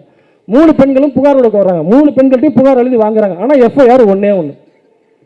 அதுக்கு அப்புறம் ஏகப்பட்ட, அப்போ நான் எங்களுக்கு இந்த யூடியூப்ல வீடியோ போட்டாதாங்க ஏதோ கொஞ்சம் காசு வரும், அதை வச்சு தான் நாங்கள் ஏதோ வண்டி ஓட்டிகிட்டு இருக்கோம். இந்த யூடியூப் இந்த மாதம் வாடகை, வீட்டு வாடகை, வந்தவங்களுக்கு சம்பளம், வேலை இதெல்லாம் கொடுக்குறதே எங்களுக்கு மாத கடைசியில் அப்படி இப்படி இடிச்சு நிற்கும். இப்போ நாங்கள் அதையை விட்டு இன்வெஸ்டிகேஷன் வேலை நாங்கள் பார்க்குறதா? நாங்கள் என்ன யூனிஃபார்ம் மாட்டிட்டு நிற்கிறேன்? இதுவும் யூனிஃபார்ம் தாங்கிறது வேற. ஆனால் நான் காக்கி யூனிஃபார்ம் போல இல்லை, என்னுடைய வேலை அது இல்லை. அப்போ எல்லாத்தையும் கொண்டு வந்து ஆதாரம் வரைக்கும் அவங்ககிட்ட பேசின கால் ரெக்கார்டு வரைக்கும் ஆதாரமாக கொண்டு கொடுக்குறாங்க. அவன் எல்லாத்தையும் கக்கி வச்சிருக்கான் அதில், அந்த கால் ரெக்கார்டில் எல்லாத்தையும் கொண்டு போய் கொடுத்து நான் புகார் எடுக்க மாட்டேனாக்கா அப்போ அங்கே காவல் நிலையத்தில் யார் இருக்கா? இது ஒரு சம்பவம். அப்புறம் திரும்ப அந்த 2 புகாரை எஃப்ஐஆரை போடுற வரைக்கும் நான் 2 நாள் வேலையை விட்டுட்டு இதில் உட்காந்து வேலை பார்த்து அப்புறம் போட வைக்க வேண்டியதாக இருக்குது. இப்போ எஃப்ஐஆர் போட்டவனே அவங்களுக்கு போலீஸுக்கு கடும் கோபம் ஆகி போச்சு. இப்படி எவனோ ஒருத்தன் உள்ள வந்து நம்மளை எஃப்ஐஆர் போட வச்சானே, இது அவங்களுக்கு ஈகோ கிளாஸ் ஆச்சு. இதில் என்ன பியூட்டியான விஷயம் கவனிங்க, அவங்க போனது ஆல் உமன் போலீஸ் ஸ்டேஷன். யோசிச்சு பாருங்க, அங்கே இருக்கிறவங்களும் பெண்கள் தான், அவங்க தான் இந்த அலக்கழிப்புலாம் செஞ்சது அப்படின்னாக்கா யோசிச்சு பாருங்க, அவங்களுக்கு ஈகோ கிளாஸ். சரி, இப்போ நம்ம சொல்லியாச்சு, இதை கொண்டு போய் சேர்க்கணுங்கிறது தான் என்னுடைய முக்கிய நோக்கம். இன்னைக்கு இதோட இன்னொரு சம்பவமும் இருக்கு. அந்த கட்சியில் இன்னொரு முக்கிய நிர்வாகி இருப்பான். இது ஒரு வழக்கு, இன்னொரு வழக்கு சொல்கிறேன், இன்னொரு முக்கிய நிர்வாகி இருப்பான். இதே ஒரு வாரத்துக்கு முன்னாடி தஞ்சாவூர் பக்கத்தில் ஒரு காலேஜ், அந்த கல்லூரியுடைய பெயர் நம்ம சொல்லக்கூடாது, எனக்கா பாதிக்கப்பட்டது பெண்கள், அதனால் கல்லூரி பேரை நான் தவிர்க்கிறேன். கும்பகோணம் பக்கத்தில் கோவிலாச்சேரி அப்படின்னு ஒரு ஊர், அங்கே உள்ள ஒரு கல்லூரி. அந்த கல்லூரி யாருடைய கல்லூரினாக்கா இதே நாம் தமிழர் கட்சியினுடைய முக்கிய மாநில நிர்வாகி. நான் வேணா ஹிண்ட் தர்றேன், எலி மிச்சம் வச்ச பழம். அந்த கதை உங்களுக்கு தெரியுங்களா? அருள்மொழி தோழர் பார்த்துட்டு இருக்கேன், என்னடா அது எவ்வளோ கதைகள் நம்ம படிச்சிருக்கேன், எலி மிச்சம் வச்ச பழம் நமக்கு தெரியல. என்னன்னாக்கா அந்த பூஜை பண்ணும் பொழுது தேங்காய் பழம் எலுமிச்சம்பழம் வைப்பாங்களாம். இந்த எலி இருக்குல்ல, அது போயிட்டு தேங்காவை கரண்டி சாப்பிட்றோம், பழத்தை கரண்டி சாப்பிட்றோம். இந்த எலுமிச்சம்பழத்தை மட்டும் திங்க முடியாமல் வச்சுருக்கோம். காலையில் நம்ம டோரை திறந்து பார்த்தோம்னாக்கா எலி மிச்ச வச்ச பழம் இஸ் ஈக்குவல் டு எலுமிச்சம்பழம் அப்படின்னு ஒரு கதையை சொல்கிறாங்க. எலுமிச்சம்பழம் அப்படி தான் பேர் வந்துச்சுக்கிறான். இவன் யாருனாக்கா கல்வியாளர், ஒரு கல்லூரியினுடைய தாளாளர். இவன் உள்ளே போய் கிளாஸ்லாம் அவர் எடுத்துக்கிட்டு இருக்கானா இந்த புறம்போக்கு நாய். ஏன் புறம்போக்கு நாய் நான் சொல்கிறேன்னாக்கா பின்னாடி விஷயம் இருக்குது, அதுக்காக தான் சொல்கிறேன். அந்த கல்லூரியில் படிக்கிற ஒரு மாணவி, அவரு அந்த எலுமிச்ச வச்ச பழம் இருக்கான்ல, அவன் வந்து இஸ்லாமிய பெயர் தாங்கி, அவனை இஸ்லாமியர் நம்ம சொல்லக்கூடாது, இஸ்லாமியர் இருக்குது அசிங்கம், இஸ்லாமிய பெயர் தாங்கி. எல்லா கட்சியிலுமே இஸ்லாமியர்கள் இருக்காங்கல்ல. வேலூர் இப்ராஹிமும் இஸ்லாமியர் தான் இல்லையா?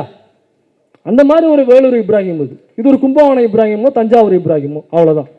இப்போ இது என்ன பண்ணுது, காலேஜில் படிக்கிற இன்னொரு அதே இஸ்லாம் சமூகத்தை சேர்ந்த ஒரு பெண், இஸ்லாம் சமூகத்தை சேர்ந்த பெண் ஒரு காலேஜில் போய் படிக்கிறாங்க, டிகிரி முடிக்கிறாங்க.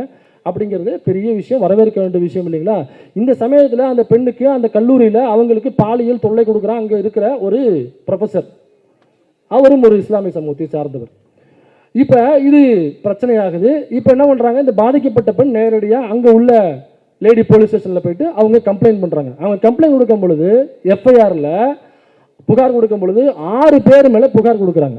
அந்த சம்மந்தப்பட்ட ப்ரொஃபஸர் ஒருத்தர், அது மட்டும் இல்லாமல் இன்க்ளூடிங் மேனேஜ்மெண்ட் வரைக்கும் நான் வந்து புகார் கொடுத்துருக்கேன், 6 பேர் மேலே புகார் கொடுத்துருக்கேன். நீங்கள் ஒருத்தரை மட்டும்தான், அந்த கடைசியாக பேர் இருந்துச்சு பார்த்தீங்களா, 6வது பேர் வந்துச்சுல, அவரை மட்டும் தான் நீங்கள் கைது பண்ணியிருக்கீங்க, அதற்கு முன்னாடி உள்ள 5 பேரை நீங்கள் கைது பண்ணல அப்படிங்கிற கேள்வியை அவங்க வெதும்பி போய் ஆக்ஷனே எடுக்காமல் இருந்து இவங்க ஒருத்தரை மட்டும் கைது பண்ணவனையே அதுக்கப்புறம் அவன் என்ன பண்ணியிருக்கான், யார் இந்த எலி மிச்சம் வச்ச பழம், அவன் என்ன பண்ணுறான், ரவுடிகளை இந்த பொண்ணு வீட்டுக்கு அனுப்பிச்சிருக்கான், 10-15 ரவுடிகளை அனுப்பிச்சிருக்கான். அவங்க சிசிடிவி ஃபுட்டேஜ் எல்லாம் ஆதாரமாக வச்சுருக்காங்க. வீட்டுக்கு அனுப்பி மிரட்டுறான், புகாரை வாபஸ் வாங்கு, நம்ம பேசிக்கலாம், புகாரை வாபஸ் வாங்கு, இல்லைனாக்கா வேற மாதிரி நடமாட விட மாட்டோம், இதே மாதிரி ஐடிவிங்களை வீடியோ கொடுப்பேன், ஐடிவிங்களை பிரபலப்படுத்த, உன்னை பற்றி கேவலகாலமாக அசிங்கமாக பேச வைப்பேன். அந்த பாதிக்கப்பட்ட பெண் அதுக்கப்புறம் என்ன பண்ணுறாங்க, வெளியில் வந்து ப்ரெஸ் மீட் கொடுத்து அதை இஸ்லாம் சமூகத்தை சேர்ந்த பெண்ணு என்னை இந்த மாதிரி ஒருத்தன் பாலையில் துன்புறுத்தினா, இப்போ இல்லை 3 வருடங்களாக இது நடந்து கொண்டிருக்கிறது, நான் பொறுக்க முடியாமல் இன்னைக்கு டிகிரியை முடிச்சுட்டு வெளில வந்து நான் அதை புகாராக வைக்கிறேன். அப்போ போக்சோவில் கைதாகணும். ஏன்னாக்கா 18 முடிகிறதுக்கு முன்னாடியே இது ஸ்டார்ட் ஆயிருக்கு இந்த சம்பவம். எது 6 பேர் மேலே புகார், ஒருத்தவங்க மட்டும்தான் கைது, 5 பேர் இன்னும் கைது இல்லை. அவங்க எல்லா ஆதாரமும் இருக்குன்னு சொல்லி கொண்டு போய் புகார் கொடுத்துருக்காங்க. அந்த 5 பேர் ஏன் கைது பண்ணல? அப்போ அந்த நாம் தமிழர் கட்சியினுடைய மாநில நிர்வாகி எலுமிச்ச வச்ச பழம் இருக்கானே, அவனை ஏன் நீங்கள் கைது பண்ணல? அப்போ நாம் தமிழர் கட்சிக்காரன் எது பண்ணாலும் இங்கே இந்த கிரீன் கார்டுன்னு சொல்லுவாங்க இல்லைங்களா, அந்த மாதிரி அவருக்கு கிரீன் கார்டு எது வேணாலும் பண்ணலாம், அரசாங்கம் கண்டுக்காது, போலீஸ் கண்டுக்காது. ஏன்னா எல்லாருக்கும் ஒரு நோட் அடிச்சிருவாப்புல, அவர் பணக்காரரு, ரவுடிகள் சகவாசம், அப்புறம் பார்த்தாக்க ஒரு நம்ம அண்ணனுடைய சகவாசம் வேறு இருக்குது. அவர் வந்து போலீஸில் பெரிய லெவலெல்லாம் டீலிங் வச்சுருப்பாப்புல, அவங்களுடைய ப்ரமோஷனு, ஆளுங்கட்சியை இவர் என்னாக்க இவர் திராவிட ஒவ்வாமையில் திமுக எடுத்து பேசிகிட்டு இருப்பார். ஆனால் இவங்க கண்ட்ரோலில் இருக்கிற போலீஸ்குள்ளே இவர் வந்து ப்ரமோஷனுக்கு டீலிங் பேசிகிட்டு இருப்பார். அப்போ இந்த டீலிங்லாம் ஒர்க் ஆகுதான்னு நம்ம கேள்வி வருதுல, ஏன் அந்த 5 பேரை நீங்கள் கைது பண்ணலன்னு சொல்லி அந்த பாதிக்கப்பட்ட பெண் ப்ரெஸ் மீட் தராங்க. ஒரு முஸ்லீம் சமூகத்தை சேர்ந்த பெண்ணு, ஏன்டா நீங்கள் எடுக்கல, நடவடிக்கை எடுக்கல, நான் எஃப்ஐஆர் கொடுத்தல, எஃப்ஐஆர் எனக்கு போட்டு கொடுத்துருக்கீல்ல, ஏன் அவனை கைது பண்ணல, நீ கைது பண்ணாமல் விட்டதன் காரணமாக ஏன் வீட்டுக்கு டெய்லி 15 ரவுடி அனுப்புறான்டா அப்படின்னு அவங்க கேள்வி கேட்குறாங்க. கொடுத்தது 6 பேர் மேல, அந்த மேனேஜ்மெண்ட்லயும் சரி, அக்யூஸ் நம்பர் 1 ரியாவுதீன் என்ன இது பண்ணவங்க மேலேயும் தான் நான் கொடுத்துருக்கேன். ஆனா அந்த ஒருத்தவங்க மட்டும் தான் ரிமாண்ட் பண்ணிருக்காங்க, பேலன்ஸ் அந்த 5 பேரையும் ரிமாண்ட் பண்ணவே இல்லை. அவங்களாம் வந்துட்டு ஏன்னா பெரிய பணம் இருக்கிறவங்க அப்படி சொல்லிட்டு அவங்களெல்லாம் வந்துட்டு ரிமாண்ட் பண்ணாம இவனை மட்டும் ரிமாண்ட் பண்ணி வச்சிருக்காங்க. அவங்களாம் வெளியில இருந்துக்கிட்டு உங்களுக்கு கொலை மிரட்டல், டெய்லிக்கும் கொலை மிரட்டல் விடுக்கிறாங்க, வீட்டுக்கு 10-15 அடியாள் வந்துகிட்டு இருக்கானுங்க, எல்லாமே சிசிடிவி கேமரா. நான் ஒன்றும் பொய் சொல்லலை, எல்லாத்துக்குமே எங்கிட்ட ஆதாரம் இருக்கு. இது அந்த பெண்ணு எல்லா மெயின் ஸ்ட்ரீம் மீடியாவும் கவர் பண்ணியிருக்காங்க அந்த நியூஸை. ஆனால் இன்னமும் கைது இல்லை, அவர் ஜாலியாக சுற்றிக்கிட்டு இருக்காரு. அப்போ இப்போ நம்ம காவல்துறை தான் நம்ம கேள்வி கேட்குறோம்னாக்கா, பாதிக்கப்பட்ட பெண்ணு வெளியில் வந்து என்னை ஒருத்தன் இந்த மாதிரி பாலியலாக சுரண்டான், என்னை இவன் தான் பண்ணது அப்படின்னு யார், தன்னுடைய ப்ரொஃபஸரு தன்னுடைய இன்டர்னல் மார்க் போயிடும். காலேஜுக்குள்ளே தானே பண்ணுவாங்க, வெளியில் சொன்னீங்கன்னாக்கா இன்டர்னல் மார்க் போயிடும், உங்களை ஃபெயில் போட்டுருவோம், அப்புறம் உங்களை பற்றி தப்பாக பாத்ரூம்குள்ளே வரைஞ்சி நாங்கள் ஏதாவது எழுத சொல்லுவோம், அதனால நீ பேசப்படாதுன்னு சொல்லி மிரட்டு அனுப்புவாங்களோ, அதையெல்லாம் தாண்டி இருந்தாலும் பரவாயில்லன்னு பஸ்ட் அவுட் ஆகி அவங்க வழியில் வந்து பேசுகிறாங்கன்னா அப்போ எவ்வளவு பாலியல் கொடுமைகளை அவங்க உள்ளே அனுபவிச்சுட்டு இருப்பாங்க. அதெல்லாம் தாண்டி வந்து சொல்கிறாங்க, ஒரு பெண் பாதிக்கப்பட்ட பெண்ணு, பாலியலாக பாதிக்கப்பட்ட பெண்ணு வெளியில் வந்து பேசுறதே சிரமங்க. பொள்ளாச்சியில் பாதிக்கப்பட்ட பெண் யாராவது ஒருத்தர் வந்தாங்களா? ஏன் வரல?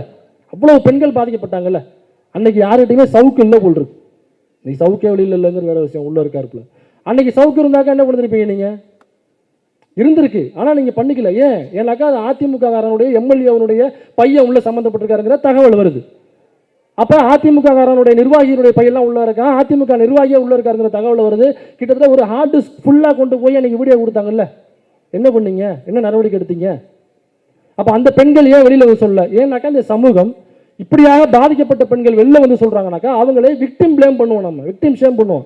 ஏமா ஒன்றை யாருமா 8:30 மணிக்கு மேலே பொதுக்கூட்டத்தில் உனக்கு என்ன வேலை? அப்புறம் போனாக்கா அப்புறம் பின்னாடி இருந்து எவனாவது நாம் தமிழர் கட்சிக்கான இடுப்புக்களை தான் செய்வான். நீ எதுக்கு நாம் தமிழர் கட்சி ஆஃபீஸ் பக்கம் நீ எதுக்கு போகிற? அங்கிட்டு போவாத, அவன் அந்த பையன் இருக்கானாலே போவாத. யார்கிட்ட சொல்லிட்டு இருப்பாங்க? 83 வயசு கிளவிக்கிட்ட நீ எதுக்கு நாம் தமிழர் கட்சி ஆஃபீஸுக்கு போன? எதுக்கு போன? 8:30 மணிக்கு உனக்கு அங்கே என்ன வேலை? அவன் 13 ரவுண்டை தாண்டி வெளில வருவாங்கன்னு உனக்கு தெரியாது அப்படின்னு பாதிக்கப்பட்ட பெண்ணுகிட்ட போய் நம்ம கிளாஸ் எடுத்துக்கிட்டு இருப்போம். அப்போ நம்ம என்ன பண்ணணும்னாக்கா நேராக கூட்டு போய் 13 ரவுண்டா 23 ரவுண்டா இழுத்து வச்சு 4 சலுப்புன்னு சலுப்பிட்டு இந்த மாதிரி எவனாவது வந்தாக்கா இப்படி பயந்து ஓடி வராத. காலில் செருப்பு 750 ரூபாயா இருந்தாலும் பரவாயில்லை, அப்பா உனக்கு திரும்ப புது செருப்பு அதே செருப்பு வாங்கி தர்றேன், பிஞ்சு போகும் என்று நீ கவலை கொள்ளாதே பெண்ணே, இவனுக்காக நீ வீட்டுக்குள்ள முடங்கி கிடக்காதே பெண்ணே, இவனுக்காக நீ வாட்ஸ்அப் யூஸ் பண்ணாமல் இருக்காத பெண்ணே, மகளே இவனுக்காக நீ ஃபேஸ்புக் பக்கம் போகாமல் இருக்காத. அவன் ஒரு பரதேசி குடிகார நாய், அவன் அப்படித்தான் பண்ணுவான். அதுக்காக நம்ம விட்டுட்டு வரக்கூடாது. நான் திரும்பவும் சொல்கிறேன், 750 ரூபா இருந்தாலும் பரவாயில்ல, திரும்ப வாங்கி தரேன்னு நம்ம தைரியம் சொல்லணும். ஆனால் நம்ம அப்படி சொல்கிறோமா? இல்லை. அப்படியாப்பட்ட சமூகம். அதனால தான் பொள்ளாச்சியில் ஒரு பெண்கள் கூட வெளியில் வந்து சொல்லலை. ஆனால் இங்கே பாதிக்கப்பட்ட பெண்கள் இப்போ ஏன் வெளில வந்து சொல்கிறாங்க? ஏன்னா அது அதிமுக ஆட்சி. அவங்க கேட்க மாட்டாங்க, இது திமுக ஆட்சி. இங்கே கேட்பாங்க, இது திராவிட மாடல் ஆட்சி, இது பெரியாரின் வழி நடக்கிற ஆட்சி, இது பேரறிஞர் அண்ணா வழி நடக்கிற ஆட்சி. இங்கே பெண்களுக்கு ஒரு கொடுமைனாக்கா இந்த அரசாங்கம் கேட்கும், இந்த காவல்துறை தட்டி கேட்கும். காவல்துறைக்குள்ளே சங்கிகள் இருப்பாங்க. நாம் தமிழ் கட்சிக்காரனும் 1-2 பேர் இருப்பான்னு வச்சுங்க, மொத்தமே அவ்வளோதான் இருப்பான்னு வச்சுங்களேன். அப்படி இருந்தாலும் அவன் ஏதாவது தவறு பண்ணால் கூட இந்த அரசு கேட்கும் என்கிற நம்பிக்கையில் தான் இந்த கேமரா முன்னாடி நான் இதை பேச வந்தேன் இன்னைக்கு. அப்போ இதுக்கான ஆதாரம் என்னன்னாக்கா அந்த பொண்ணே சொல்லியிருப்பாங்க, நீங்கள் கேட்டிருப்பீங்க. அது மட்டும் இல்லாமல் அந்த கல்லூரிக்குள்ள இது ஒன்று மட்டும்தான் நடந்திருக்கா அப்படின்னா இல்லை, ஏகப்பட்ட விஷயம் நடந்திருக்கு. நான் நோண்டி எடுத்தேன்னாக்கா இது பேசணும்னா ஐயா கூப்பிட்டேன்னா நான் நோண்டி நொங்கு எடுத்துட்டு எல்லாத்தையும் எடுத்து வந்திருக்கேன். ஒரு பெண்ணு அதே அந்த காலேஜில் படிக்கிற பொண்ணு இறந்து போயிருக்காங்க, காலேஜுக்குள்ள கேம்பஸ்க்குள்ள. இந்த சம்பவம் எப்போ நடந்துச்சுன்னா 2017 மே மாதம் 26, 27 மே மாதம் 26, 27 2017 இந்த சம்பவம். இந்த காலேஜுக்குள்ள காலையில் 8:30 மணிக்கு எக்ஸாம் எழுத சென்ற பெண் மறுநாள் மதியம் 12:30 மணிக்கு அந்த காலேஜினுடைய கேம்பஸ்க்குள்ள உள்ள கழிவறைக்குள்ள இந்த பெண் பிணமாக கிடக்கிறாள். இந்த பெண்ணுடைய பேர் நான் சொல்ல வேண்டாம்னு நினைக்கிறேன், அதனால தான் பிளாக் அண்ட் ஒயிட்டில் எடுத்துகிட்டு வந்தேன், கலரில் எதுவும் தெரியும் அப்படிங்கிறதுக்காக. ஃபுல்லாக ரத்தம் அந்த பொண்ணுக்கு கலரில். அதோட இங்கே காயம் இருக்குது, வாயில் காயம் இருக்குது, மூக்குலேருந்து ரத்தம் வந்துருக்கு, ஏகப்பட்ட அடி விழுந்தது மாதிரி இருக்குது. தடுக்கி விழுறது வேற, அடிக்கிறதுங்கிறது வேறு, நமக்கு தெரியும் இல்லைங்களா? இந்த காயங்களோட அந்த பெண் அந்த கழிவறையிலிருந்து கண்டெடுக்கப்படுகிறாள். மறுநாள் மதியம் 12:30 மணிக்கு அந்த வீட்டுக்கு தகவல் வருது. அது எப்படி முதல் நாள் 8:30 மணிக்கு எக்ஸாம் எழுத போன பொண்ணு அந்த 8:30 மணிக்கு அப்புறம் அந்த கல்லூரியில் 4 முறை அந்த கழிவறையை சுத்தம் பண்ணியிருக்காங்க. 4 முறை, மறுநாள் 12:30 மணிக்குள்ள 4 முறை கழிவறையை சுத்தம் பண்ணியிருக்காங்க. இந்த பெண் கிடந்து எடுக்கப்பட்ட அதே கழிவறையை 4 முறை சுத்தம் பண்ணியிருக்காங்க. 8:30 மணிக்கு உள்ளே போன பொண்ணு. அப்போ அந்த பொண்ணு எங்கே போச்சு? 12:30 மணிக்கு எப்படி அந்த பொண்ணுடைய பிணம் அங்கே போச்சு? அந்த கழிவறைக்குள்ள, அந்த கேம்பஸ்க்குள்ள உள்ள கழிவறைக்குள்ள அந்த சம்பவம் நடந்திருக்குன்னா எவ்வளோ பெரிய இஷ்யூ ஆயிருக்கணும். இது ஆகாது. ஏன்னா அந்த கல்லூரியினுடைய ஓனர் திமுககாரன் கிடையாது. ஏன்னா அந்த கல்லூரியினுடைய ஓனர் எங்கேயும் திமுக அமைச்சர் கூட போட்டோ எடுக்கல. அந்த கல்லூரியினுடைய ஓனர் எங்கேயும் டெபுட்டி சிஎம் போகும்போது சைடில் இப்படி எட்டி நின்று எங்கேயும் போட்டோ எடுக்கல. அந்த கல்லூரியினுடைய ஓனர் எங்கேயும் எந்த திமுகவோடையும் பழக்கம் வச்சுக்கல. அதனால இந்த விஷயம் இஷ்யூ ஆகாது. அப்போ ஒரே ஒரு போட்டோ, இந்த எலுமிச்சை வச்ச பழம் முடிச்சிருந்துல, அப்போ ஒரே ஒரு போட்டோ, இந்த கல்லூரியுடைய தாளாளர் இந்த ஓனர் வந்து நாம் தமிழர் கட்சிக்காரன் கிடையாது, அவன் வந்து ஏதோ ஒரு கட்சியை ஃபாலோ பண்ணுறவர் அல்லது கட்சியே இல்லாதவர், திமுக அமைச்சர் கூட ஒரே ஒரு ஃபோட்டோ எடுத்துருக்காருன்னு ஒன்று கிடச்சா போதும். இந்நேரம் இந்த இஷ்யூ எங்கே தெரியுமா விவாதிச்சுட்டு இருப்பாங்க? எங்கே விவாதிச்சுட்டு இருப்பாங்க? நாடாளுமன்றத்தில் விவாதிக்கப்பட்டிருக்கும். இந்த சம்பவம் நாடாளுமன்றத்தில் விவாதிக்கப்பட்டிருக்கோம். இங்கே இருக்கிற அனைத்து கேமராக்களும் கும்பகோணத்தை சுற்றி வட்டம் அடிச்சுட்டு அங்கே போயிட்டு போட்டிருப்பாங்க. அப்புறம் அந்த வீட்டுக்கு எதிர்த்தாப்பில் உள்ளவங்க, பக்கத்தில் உள்ளவங்க, அந்த பொண்ணு கடையில் போய் வாங்க முடியல பொட்டிக்கிட அங்கே உள்ளவங்க அப்படின்னு ஒரு கேமரா ஒன்று இருக்குது, அது தூக்கிட்டு அங்கே போயிடுவாங்க. அப்போ இந்த பொண்ணுக்கும் திமுகவிற்கும் இந்த ஓனருக்கும் திமுகவுக்கும் சம்மந்தம் இல்லை அப்படிங்கிறதுனால இவ்வளோ பெரிய சம்பவம் நடந்திருக்கு. இது யாருமே ஒன்றுமே கேட்கவே இல்லையே. அங்கே உள்ள விசிக கட்சியை சார்ந்த தோழர்கள் இதை கண்டித்து ஆர்ப்பாட்டம் போராட்டம் பண்ணியிருக்காங்க. ஏன்னா நாளைக்கு விசிக சட்டமன்றத்தில் கவன ஈர்ப்பு தீர்மானம் கொண்டு வர்றாங்க. இந்த யார் அந்த சார் அண்ணாணி சொல்ல நடந்தது என்ன அப்படிங்கிறத ஒட்டி ஒரு கவன ஈர்ப்பு தீர்மானம் கொண்டு வராங்க. இதன் மூலமாக விசிகாவினுடைய எம்எல்ஏக்களுக்கு நான் வைத்துக் கொள்கிற கோரிக்கை என்னவென்றால், அந்த கவன ஈர்ப்பு தீர்மானத்தில் இந்த சார் யாருன்னு தயவு செய்து பேசுங்கள். பாதிக்கப்பட்ட பெண் இருக்கிறாள், இவள் எப்படி செத்தாங்கிறதே தெரியல. ஏங்க ஒருத்தவங்க எப்படி செத்தானே தெரியாம எப்படி சாகுறது? அவங்க அம்மா அப்பா உயிரோட இருக்காங்க, எப்படி செத்தானாலும் தெரியணுமா இல்லையா? இது என்ன போஸ்ட்மார்ட்டம் ரிப்போர்ட் வந்துச்சு? யாராவது போஸ்ட்மார்ட்டம் ரிப்போர்ட்டை ரிவ்யூ பண்ணாங்களா? அதை பற்றி பேசினாங்களா? ஏன் பேசல? எந்த மீடியாவும் ஏன் பேசல இதை பற்றி? இதை ஒட்டி அங்கே உள்ள மாணவர் அமைப்பு போராட்டம் பண்ணுறாங்க. மாணவர் அமைப்பு போராட்டம் பண்ணுறாங்க. இவங்க போராட்டம் பண்ணணும் என்ன பண்ணுறாங்கன்னா, அந்த கல்லூரியில் உள்ள ஓனர் இருக்கான் பாருங்க, அந்த எலிமிச்ச வச்சப்பலம், அவன் தன்னுடைய ரவுடிகளே உள்ள விட்டு அந்த போராட்டம் பண்ணுற மாணவங்களை தனியாக தூக்கி கொண்டு போய், மாணவர் அமைப்பை சார்ந்தவங்க தனியாக தூக்கி கொண்டு போய் அங்கே உள்ள அறையில் வச்சு அடிக்கிறாங்க. கண்ட மணிக்கு அடிக்கிறாங்க. அடிச்சுட்டு அங்கே உள்ள அவங்களுடைய பஸ்ஸை அவங்களே உடைச்சிட்டு அந்த மாணவர்கள் தான் உடைச்சிட்டான்னு கேஸை கொடுத்து இதற்காக போராடியதற்காக அந்த கல்லூரியில் படிக்கிற மாணவன் 6 மாதம் சிறையில் இருந்தான். 6 மாதம் சிறையில் இருந்தாங்க. அவன் ஒரு படிக்கிற பையன் இதை எதிர்த்து ஆர்ப்பாட்டம் பண்ணாக்கா அவனை 6 மாதம் அங்கே உள்ள காவல்துறை உள்ளதுக்கி வச்சிருக்கு. ஏன்னாக்கா அந்த கல்லூரி நடத்துறவருக்கும் திமுக காரனுக்கும் சம்மந்தம் இல்லை. அதனால அவர் காசு படைச்சவர் நோட் அடிப்பார் அப்படிங்கிறதுக்காக நீங்கள் பண்ணீங்களாங்கிற கேள்வி நான் எழுப்பலை. யூடியூப் ஃபுட்டர்ஸ் ஒருபோதும் அந்த நாங்கள் கிடையாது, இது உள்ளதான் அடுத்து பேசிட்டு இருக்கோம், அவ்வளோதான். நம்ம யார் வம்புக்கும் போகிறதில்ல, யார் தும்புக்கும் போகிறதில்ல. இதை நாளைக்கு விசிக தோழர்கள் நாளை அங்கே கேட்க வேண்டும், கம்யூனிஸ்ட் தோழர்கள் கேட்க வேண்டும். ஏன்னா பாலபாரதி தோழர் இந்த மீட்டிங்கில் பேசியிருந்தாங்க. யார் அந்த சார்? தமிழ்நாடே கேட்குது, தமிழக அரசே உறங்குகிறாயா அப்படின்னு கேட்டிருக்காங்க. நாங்கள் முழிச்சுக்கிட்டு தான் இருக்கோம், நாங்கள் முழித்து கொண்டு தான் இருக்கிறோம். இந்த பேப்பரை வேண்டுமானால், ஏன்னா கூட்டணிலாம் கட்சிங்க பார்த்துக்கோம், நமக்கு தேவையில்லை. எலெக்ஷன் வரப்போ அதெல்லாம் பார்த்துக்கலாம். இல்லைக்கா நம்ம எப்படியும் இந்த கூட்டணி தான் உழைக்க போகிறோங்கிற கடமை நமக்கு இருக்கு, அவங்களுக்கு இருக்கா இல்லையாங்கிறது தெரியல. எத்தனை நாளைக்கு தான் நம்ம மூடி மறைச்சு ஒழிச்சு பேசிட்டு இருக்கிறது? அப்போ இந்த சார் யாருன்னு பேசுங்க. அந்த ஐடிவிங்கில் இருந்தால் பார்த்தீங்களா, அவன் ஃபோனில் இருந்த வீடியோக்குள்ள எந்த சார்கள் இருந்தாங்க அப்படிங்கிறத விசிகாவை சேர்ந்த தோழர்கள் கண்டிப்பாக பேசுவார்கள் என்ற நம்பிக்கை எனக்கு இருக்கிறது. அது மட்டும் இல்லாமல் கம்யூனிஸ்ட் கட்சி தோழர்களும் பேசுவார்கள் என்ற நம்பிக்கை இருக்கிறது. கவன ஈர்ப்பு தீர்மானத்தை தயவு செய்து கொண்டு வாருங்க. அதில் ஒரு மாணவன் எதிர்த்து கேட்டான், போராட்டம் பண்ணுங்கிறதுக்காக அவனுடைய படிப்பு போச்சு. அதோட நல்லா படிக்கக்கூடிய மாணவன் 6 மாதம் ஜெயிலில் தூக்கி போட்டாங்க. ஒரு படிக்கிற மாணவன் போராட்டம் பண்ணாக்கா அவங்கள வழக்கு போட்டு உள்ளே போட்டு பார்த்துருக்கீங்களா? அவன் படிப்பு போச்சு, கூட்டு ஆன் பண்ணி விடுவாங்க, அதெல்லாம் நடக்கும். ஏன்னாக்கா அவன் திரும்ப திரும்ப அந்த கேள்வி எழுப்புறான். ஏன்னா அவன் பெரியார் அம்பேத்கரை படிச்சிருக்கான், அவ்வளோதான் அவங்களுக்கு பிரச்சனை. இதை தாண்டி அவன் உள்ள என்ன தெரியுமா பண்ணுறான்? அந்த எலுமிச்சம் வச்சப்பலாம் எல்லா நிகழ்ச்சிகளுக்கும் நம்ம அண்ணனை கூட்டு போய் எல்லா நிகழ்ச்சிகளுக்கும் அவர் தான் பேசுவாங்க. பேசும்பொழுது திமுகவிற்கு எதிராக மட்டும்தான் ஒரு பிரச்சாரம் செய்வது. அந்த கல்லூரியில் படிக்கிற மாணவர்கள் நிறைய பேர் எனக்கு மெயில் போட ஆரம்பிச்சிட்டாங்க. அல்ல வேலை இவனை பேசுனீங்க, இந்த கல்லூரியில் அட்டூழியம் நடக்குது. அப்புறம் அந்த கிளாஸாக போய் என்ன பண்ணுறாருன்னா, இங்கே படிக்கிற மாணவர்கள் எல்லாரையும் நாம் தமிழ் கட்சியில் சேர்த்துட்டு இந்த ஆபாசமாக ட்வீட் போடுறது எப்படின்னு கற்றுக் கொடுத்துட்டு அவங்களுக்கு எதிராக அப்படி தான் வருண் ஐபிஎஸ் அவர்களுக்கு எதிராக பல ட்வீட்டுகள் அவருடைய கல்லூரியில் படிக்கின்ற மாணவர்கள் போட்ட ட்வீட்டுகள் நம்புவீங்களா நீங்கள்? இவன் இந்த எலுமிச்சை வச்சம் பண்ண மேலே இது படிக்கிற குழந்தைகளை எப்படி மாற்றி வைக்கிறான் பாருங்க. இதோட அவருடைய அண்ணன் ஒரு ஓனராக இருக்காப்புல, கேம்பஸ் ஸ்கூலில் தான் தம்மடிப்பாப்புல தலைவன். கேம்பஸ் ஸ்கூலில் கிளாஸ் பக்கத்தில் அங்கே தான் நின்று அப்படி ஸ்டைலாக தம்மடிக்கிறது அவர். இவங்கெல்லாம் காலேஜ் நடத்துகிறாங்க. அப்போ இந்த காலேஜுக்குள்ளே இது மட்டும் இல்லை, மர்மமான இதே போன்று பல விஷயங்கள் பாதிக்கப்பட்ட பெண்கள் இருக்காங்க. இதில் ஒரு பெண்ணு தைரியமாக முன்னே வந்து கம்ப்ளைண்ட் பண்ண வந்திருக்காங்க, எஃப்ஐஆர் போட்டிருக்காங்க. ஏன் மற்றவங்க மேலே நீங்கள் அரெஸ்ட் எடுக்கல, ஏன் நீங்கள் கஸ்டடி எடுக்கலங்கிற கேள்வி எழுப்பியிருக்காங்கனாக்கா பாதிக்கப்பட்ட பல பெண்கள் உள்ளே இருப்பாங்க, அவங்களால வாயை திறக்க முடியல. அப்போ அவங்களும் திறக்கணும். இது போன்று பல கல்லூரிகளில், பல கல்வி நிறுவனங்களில், பல ஐடி நிறுவனங்களில், பல ஐடி விங்குக்குள்ள பொதுவெளியில் யாரால் பாதிக்கப்பட்டாலும், எந்த கட்சிக்காரனாக இருந்தாலும் பாதிக்கப்பட்ட பெண் முன்னாடி வந்து கம்ப்ளைண்ட் கொடுக்க வர்றதுக்கான தைரியத்தை கொடுக்கணும்னா இந்த வழக்கில் நேர்மையாக இந்த காவல்துறையும் அரசும் செயல்பட வேண்டும். இவ்வளவு ஆதாரங்கள் வேணாக்கா கேளுங்க, நானே வேணா கொண்டு வந்து தர்றேன் உங்களுக்கு. இவ்வளவு ஆதாரங்கள் இருக்கு, இதுக்கப்புறமும் நடவடிக்கை எடுக்கலனாக்கா பாதிக்கப்பட்ட பெண்கள் வெளில வந்து சொல்லுவாங்களா என்கிற கேள்வியுடன் இந்த வாய்ப்பை அளித்த அனைவருக்கும் நன்றி கூறி அமர்கிறேன். நன்றி, வணக்கம்.